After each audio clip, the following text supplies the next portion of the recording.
এমন পিঠা কে খেয়েছেন জানি না, কিন্তু আমি অনেকবার খেয়েছি। এটা অনেক মজা হয়, মনে হয় মুখে দিলেই মিলিয়ে যাচ্ছে। গেস্ট আপ্যায়নে কিংবা বিকেলের নাস্তায় অনেক সহজভাবে অল্প সময়তে আপনি চাইলে বানিয়ে নিতে পারবেন। ঘি দিয়ে দিলাম, এলাচ, দারচিনি, তেজপাতা দিয়ে সুজিটাকে ভালো করে নেড়ে ছেড়ে নিলাম।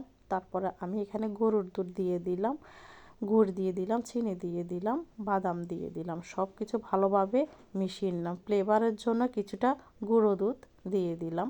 তারপরে আমি ভালো করে সব কিছু মিশিয়ে নিলাম। মেশানোর পরে আমি একটা পাত্রে ঢেলে নিলাম। শুকনো মশলাগুলো আমি এখান থেকে উঠিয়ে নিলাম, ভালোভাবে মথে নিয়ে একটা ছাঁচের মধ্যে পিঠাটাকে আমি একটা ছাঁচ তৈরি করে নিলাম।